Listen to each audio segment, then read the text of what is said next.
क्या हो अगर हम नॉर्मल चेकअप कराने हॉस्पिटल जाएं और वहाँ हमें पता चले कि हमें कैंसर है और हमारे पास बस 2 महीने बचे हैं। ये बात सुन के ही हम सहम जाते हैं। ऐसा ही कुछ होता है हमारी मूवी की मेन लीड सी योंग के साथ, जो मरने से पहले डिसाइड करती है वो अपने पहले प्यार से मिलेगी।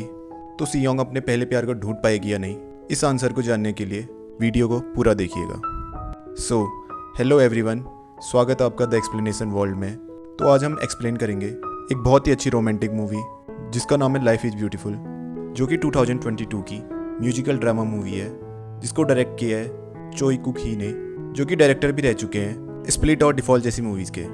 सो विदाउट एनी डिले हम मूवी स्टार्ट करते हैं। तो मूवी स्टार्ट होते ही हमें मूवी की मेन लीड सी योंग भागते हुए दिखाई जाती है, जिसने अपनी बस मिस कर दी थी, जिसे वो जैसे तैसे पकड़ती है, जिसका बस नंबर था 152। जहाँ बस में एक लड़की लिपस्टिक लगा रही थी, जिससे वो मिन्नतें करके उसे यूज करने के लिए मांग लेती है, पर ये उसे थोड़ा ऑकवर्ड लगता है। बट वो जल्दीबाजी में ऐसे निकली थी कि ठीक से मेकअप करने का उसे टाइम नहीं लगा। उसे उसके पति, जिसका नाम जिंग बॉन्ग है, हम उसे यहाँ बॉन्ग बुलाएंगे, कॉल करता है। वो उसका हॉस्पिटल में बैठा बैठा वेट कर रहा था। वो उससे पूछता है कि सी योंग कहाँ पहुँची, पर सी योंग को तब पता चलता है कि वो गलती से 152 नंबर बस में चढ़ गई है, जबकि उसे 125 नंबर बस में चढ़ना था। उसकी बातों से ऐसा लग रहा था कि वो अक्सर गलत बस में चढ़ जाया करती है, जिस पे बॉन्ग को उस पर काफ़ी गुस्सा आता है और वो उसे बस से उतरकर टैक्सी लेने के लिए बोलता है। इतनी देर में हॉस्पिटल में सी योंग का नंबर आ जाता है। वो पहुंची नहीं थी तो बॉन्ग ही डॉक्टर से मिलता है, जहां उसे पता चलता है सी योंग को लंग कैंसर है। वो बस 2 महीने और जिंदा रहेगी अगर सब ठीक रहा तो। ये सुनकर तो उसकी पूरी दुनिया हिल जाती है। थोड़ी देर में सी योंग भी यहाँ पहुँच जाती है। वो लंच करने जाते हैं, जहाँ सी योंग उसे मनाने की कोशिश करती है। तब वो उसे गुस्से में बताता है कि सी योंग की रिपोर्ट में टर्मिनल लंग कैंसर डायग्नोज हुआ है, और वो ये बता के वहाँ से चला जाता है। जिस स्माइल के साथ वो घर से निकली थी वो सारी फेड हो गई थी। भारी मन से वो अपनी बेटी के स्कूल पहुँचती है, जिसे स्कूल में पनिशमेंट मिल रही थी क्योंकि वो स्मोक करते पकड़ी गई थी। इस पे सी योंग अपनी सारी भड़ास वहीं अपनी बेटी पे निकालने लगती है और घर आकर दोनों की बहस हो जाती है। यहाँ दोनों की बातों से पता चलता है कि दोनों के रिलेशन कुछ खास नहीं चल रहे थे। इसके बाद हम बॉन्ग को ऑफिस में देखते हैं, जहाँ उसके बॉस और उसकी बातों से पता चलता है बॉन्ग की आए दिन किसी न किसी से ऑफिस में लड़ाई हो जाया करती है।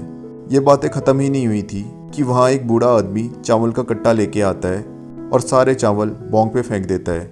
बूढ़े आदमी की वाइफ 3 महीने पहले मर चुकी थी, पर उसने अभी तक उसकी डेथ रिपोर्ट नहीं की थी, और बॉन्ग को लगता है वो अपनी वाइफ के पेंशन के कारण रिपोर्ट नहीं कर रहा है। इस बात पे वो बूढ़ा आदमी उस पर इतना भड़का हुआ था कि मानो ही मत।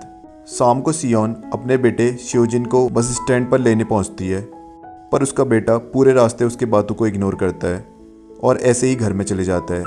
सियोंग बाहर खड़े खड़े खांसते रह जाती है। बॉन्ग भी नशे में घर आता है और कैंसर के बारे में बच्चों को ना बताने को कहता है, और बिना कुछ बात किए ही जाकर सो जाता है। सियोंग इन सब से काफ़ी टूट जाती है। सियोंग सबके साथ होते हुए भी काफ़ी अकेली थी। वो सुबह उठ के घर के सारे काम किया करती थी, बच्चों को रेडी किया करती थी, और तो और बॉन्ग को भी रेडी किया करती थी। उसे अपने लिए बिल्कुल भी टाइम नहीं लगता था, लेकिन फिर भी घर में उसकी किसी को परवाह नहीं थी। सबके जाने के बाद वो अपने पास की चीज़ों को देखकर पास्ट को याद करती है कि वो कैसे खुश रहा करती थी, और अब देखो उसका बिल्कुल अपोजिट है। आज उसका बर्थडे था, पर घर में किसी ने उसे एक विश तक नहीं किया। वो एक लिस्ट बनाती है जो उसे मरने से पहले करना था।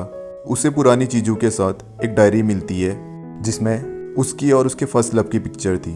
वो डिसाइड करती है वो मरने से पहले अपने पहले प्यार से मिलेगी। शाम को वो बॉन्ग को इसके बारे में बताती है, पर वो इस चीज़ को ज़्यादा सीरियसली नहीं लेता। इसके लिए सियोंग अगले दिन उसके क्रेडिट कार्ड से शॉपिंग करने लग जाती है, जिसकी पेमेंट का मैसेज देखकर बॉन्ग की हालत टाइट हो जाती है। वो शाम को घर जाके उस पर गुस्सा करता है, तो सियोंग उसके सामने डिवोर्स पेपर रख देती है, जिससे मिले पैसे से वो अपने सारे सपने पूरे करने की बात करती है, या फिर उसके पहले प्यार को ढूंढने में उसकी मदद करने की बात करती है। इस ट्रिक में बॉन्ग फंस भी जाता है। अगले दिन दोनों सियोंग के फर्स्ट लव को ढूंढने निकलते हैं, पर मज़े की बात यहाँ ये थी कि सियोंग को उसका ना एड्रेस पता था ना कोई कॉन्टैक्ट। ये सीन यहाँ पे काफ़ी फनी था। सियोंग को याद आता है कि वो हाई स्कूल के बाद मॉकपो पढ़ने गया था, तो शायद उसे वहीं उसके स्कूल में उसके बारे में कुछ पता चल जाए। रास्ते में इनकी बातों से हम जान पाते हैं कि बॉन्ग ने सियोंग के प्रेगनेंसी के टाइम पे भी उस पर ज़्यादा ध्यान नहीं दिया था। यहाँ घर पर उसके दोनों बच्चे अकेले थे, जहाँ सेओजिन गलती से अपने मल्टीविटामिन्स के साथ अपने मॉम की कैंसर की दवाई भी साथ ले जाता है और बेटी भी अपने दोस्तों के साथ अपने आइडल के प्रैक्टिस हॉल के बाहर उसका वेट कर रही थी ताकि उससे मिल सके, जहाँ वो अपने दोस्तों को अपने मॉम के घर में ना होने का बताती है और वो चाहती है उसकी मॉम कभी वापस आए ही ना।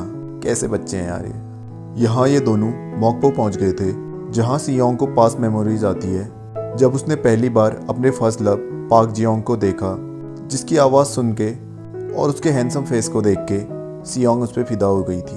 वो कोई अनाउंसमेंट कर रहा था जिसकी सब तारीफ करते हैं। उसे आगे अपने फ्यूचर में अनाउंसर बनना था, इसके लिए ही वो इतने अच्छे से बोल पाता था। शाम को वो दोनों मिलते हैं, जहाँ सियोंग से वो बात करता है। बारिश लगी थी तो वो सियोंग को उसके साथ अम्ब्रेला शेयर करने को बोलता है। सियोंग को तो यही चाहिए था, इसके लिए वो उसे हाँ बोल देती है, जबकि उसके बैग में अम्ब्रेला पड़ी थी।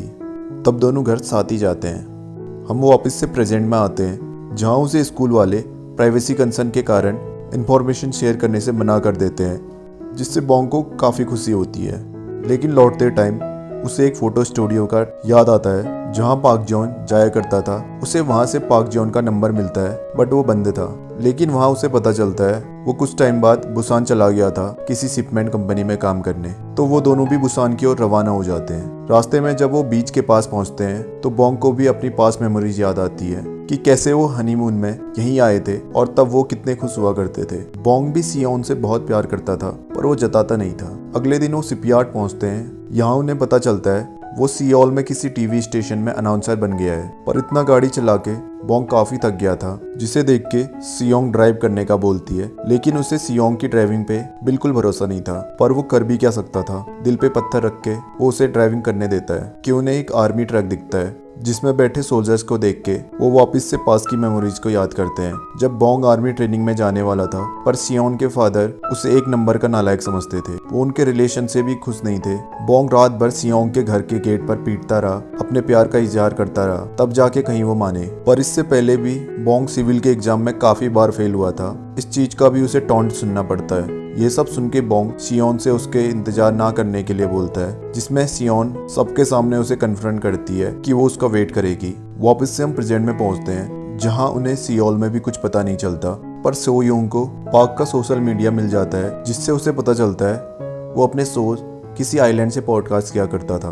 पर दिक्कत यहाँ एक थी कि कोरिया में बहुत से आइलैंड है और उन्हें कैसे पता चलेगा कि वो कौन से आइलैंड में रह रहा है। इसका सॉल्यूशन भी सियोंग को मिल जाता है। उसे याद आता है पाक जियोंग बुगलदो आइलैंड में रहने की बातें करता था, तो वो श्योर थी पाक जियोंग उसे वहीं मिलेगा। लेकिन बॉन्ग इस गैस गेम से थक चुका था। उसे अगली सुबह ऑफिस भी जाना था, पर सियोंग की जीत के आगे वो हार जाता है और गाड़ी बुगलदो आइलैंड की ओर मोड़ देता है। शाम में वो एक होटल में रुकते हैं, जहाँ बॉन्ग उससे पूछ ही लेता है कि तुम अपने फर्स्ट लव से मिलना क्यों चाहती हो, क्या मैं तुम्हारे लिए काफी नहीं हूँ। इसमें सियोंग रिप्लाई करती है कि उसे पाक जियोंग के लिए बुरा लगता है। उसने ऐसा क्यों कहा, जिसे जानने के लिए हम वापस पास में देखते हैं कि सियोंग की दोस्त उसे एक दिन बताती है कि पाक जियोंग अच्छा लड़का नहीं है। वो हर किसी से फ्लर्ट करता है और उसका चक्कर किसी और लड़की के साथ भी चल रहा है, जिसे सुन के सियोंग पूरी तरह टूट जाती है। कुछ देर बाद पाक जियोंग उससे मिलने आता है, पर सियोंग उसे धमका के वहाँ से भाग जाती है और पाक जियोंग को कुछ समझ नहीं आता कि अचानक ऐसा हुआ क्या। वो उसे एक लेटर देना चाहता था, जिसे सियोंग ने